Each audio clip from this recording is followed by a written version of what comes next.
E aí, pessoal, tudo certo com vocês? No vídeo de hoje vamos aprender sobre o equilíbrio químico nos sistemas biológicos. Bom, antes de falarmos sobre o equilíbrio químico, precisamos relembrar alguns princípios básicos de cinética química essenciais para entender o tema. A cinética química estuda a velocidade das reações e os fatores que a influenciam. Para que uma reação ocorra, as moléculas dos reagentes precisam colidir com uma orientação correta e energia suficiente. Aqui vemos o caminho da reação, a passagem dos reagentes para produtos, sem enzima.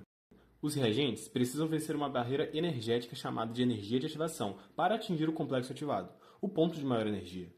Quando a enzima, uma catalisadora biológica, atua, ela reduz essa barreira, oferecendo um caminho alternativo que facilita a formação dos produtos. A velocidade de uma reação depende diretamente da concentração dos reagentes. Quanto maior a concentração, maior a frequência de colisões e, portanto, maior a velocidade. É o comportamento dessas velocidades que define o ponto de equilíbrio. Para esta reação genérica reversível, ela possui velocidade direta e velocidade inversa. O equilíbrio químico ocorre exatamente quando as velocidades das reações direta e inversa se igualam. Portanto, o que está equilibrado são as taxas de formação de produtos e reagentes. Quer um exemplo didático? Imagine um elevador subindo e outro descendo. Quando uma pessoa chega ao andar de cima, outra chega ao andar de baixo no mesmo instante.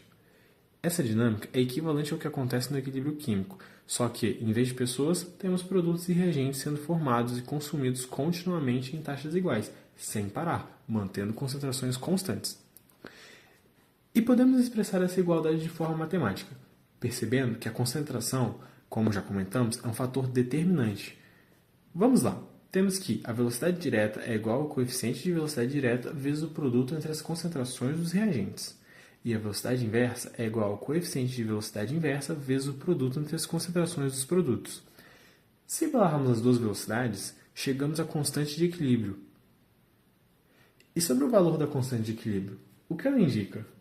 Bem, a posição do equilíbrio. Um valor da constante de equilíbrio maior do que 1 favorece produtos, logo no equilíbrio há mais concentração de produtos. Se a constante de equilíbrio é menor do que 1, então favorece reagentes, logo mais concentração de reagentes. E quando a constante de equilíbrio é aproximadamente 1, temos proporções semelhantes de ambos.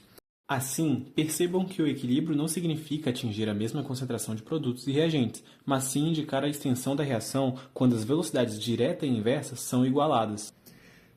Se pudéssemos visualizar o comportamento da reação reversível em um gráfico, assim seria. Neste da direita, um gráfico de velocidade por tempo, observamos os dois sentidos da reação se equilibrando e permanecendo constantes, e é a partir daqui que a reação reversível entrou em equilíbrio. No gráfico de concentração por tempo aqui da esquerda, vemos que as concentrações deixam de variar quando atingem o equilíbrio. O equilíbrio químico pode ser perturbado. O princípio de Le Chatelier afirma que, se um sistema em equilíbrio sofre uma perturbação, ele se ajusta para minimizar o efeito dessa perturbação e restabelecer um novo estado de equilíbrio. As principais perturbações são concentração. Imagine um espaço cheio de partículas em constante agitação. Ao adicionar mais reagentes, a concentração nesse espaço aumenta. Com mais partículas juntas, elas colidem com uma frequência muito maior. Esses choques aceleram a reação no sentido direto, fabricando produtos para estabilizar o sistema. Retirar produtos também mantém o sentido direto ativo. Por outro lado, se houver excesso de produtos, são eles que colidirão mais, empurrando a reação no sentido inverso para recriar os reagentes. Pressão. Afeta apenas reações gasosas. Um aumento da pressão desloca o equilíbrio para o lado com o menor número de mols de gás.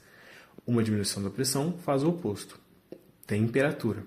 É a única perturbação que altera o valor da constante de equilíbrio. Se a reação direta for exotérmica, o aumento da temperatura desloca o equilíbrio no sentido inverso. Se for endotérmica, o aumento da temperatura favorece o sentido direto. Catalisador. Lembram que a enzima acelera a reação?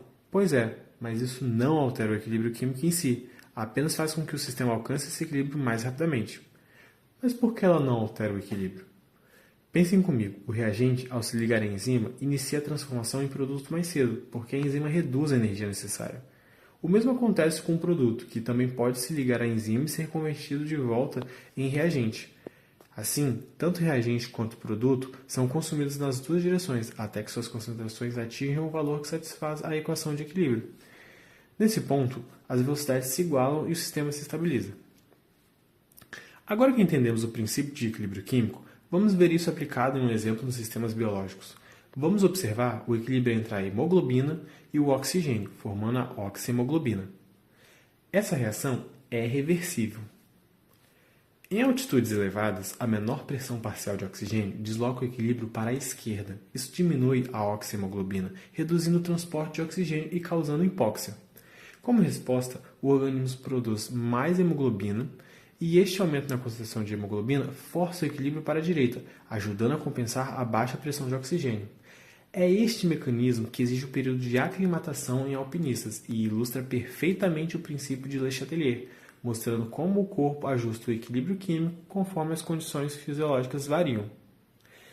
E é isso, pessoal. Acaba aqui nossa breve explicação sobre o equilíbrio químico nos sistemas biológicos.